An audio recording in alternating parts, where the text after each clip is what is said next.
तो भैया स्पाइवर्स का असली बादशाह लौट आया है। फिल्मों वाले एक्शन हीरो दूर ही रहो, क्योंकि असली जासूसी का खेल तो दिल्ली में बैठे बैठे एक कप चाय के साथ खेला जाता है। और इस खेल का master Himesh Singh is back with special off season 2। लेकिन इस बार मामला थोड़ा अलग है।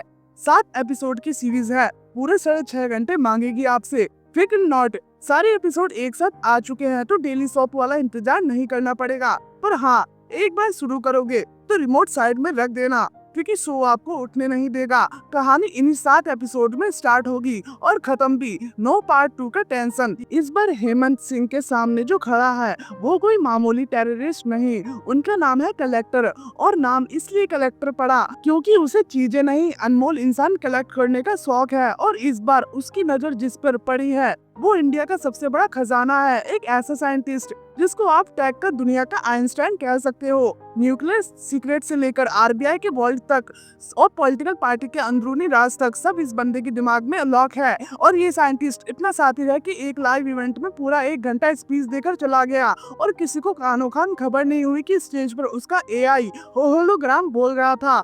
बस इसी दिमाग का फैन हो गया है अपना कलेक्टर। अब शुरू होता है हेमंत सिंह वर्सेस कलेक्टर का हाई टेक चेस।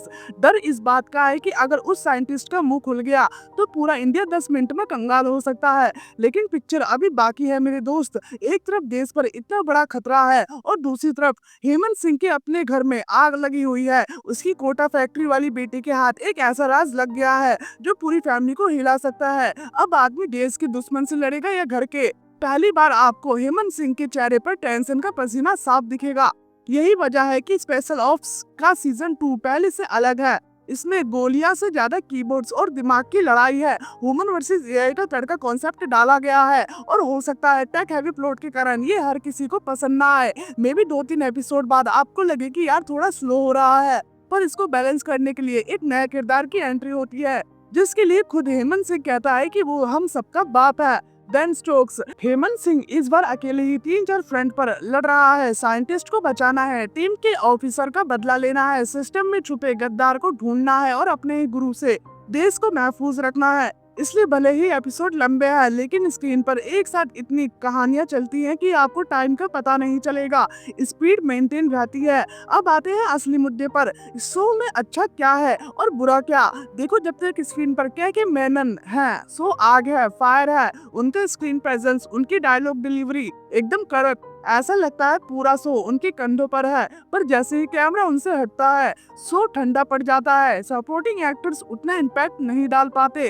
कलेक्टर का कैरेक्टर कॉन्सेप्ट में तो पावरफुल था, पर उसको स्क्रीन टाइम बहुत कम मिला और एंड में उसको इतनी आसानी से लिपटा दिया गया कि मजा ही नहीं आया। एंड तक जिस क्लाइमैक्स के लिए दिमाग तैयार हो रहा था वो इम्पैक्ट फाइनल एपिसोड में गायब था। सब कुछ बहुत जल्दी और सिंपल तरीके से खत्म हो गया। सीजन 1 का फाइनल इससे कहीं ज्यादा सॉलिड था। और हाँ, जो हेमंत सिंह को फैमिली मैन बनाने की कोशिश की है वो आधी अधूरी लगती है। बातें तो बड़ी बड़ी है, पर उनका इमोशनल कॉन्सेप्ट शो पर जीरो है। आप आराम से उन सीन्स को फास्ट फॉरवर्ड कर सकते हो। मुझे सीरीज में 3 चीजें अच्छी लगी। पहला, के मेनन का दमदार कैरेक्टर हेमंत सिंह के लिए, दूसरा उस एआई वाले चैलेंज के लिए, और तीसरा कलेक्टर की बैक स्टोरी के लिए। नेगेटिव्स यही है कि बड़े बड़े कैरेक्टर को अच्छे से यूज नहीं किया गया। बॉटम लाइन ये है कि क्या आपको अपने 6.5 घंटे इसमें इन्वेस्ट करने चाहिए? अगर आप के मेनन और हेमंत सिंह के फैन है तो बिल्कुल टाइम वेस्ट जैसा फील नहीं होगा, इसकी गारंटी है। बस सीजन 1 जैसा एक्सपेक्टेशन मत रखना।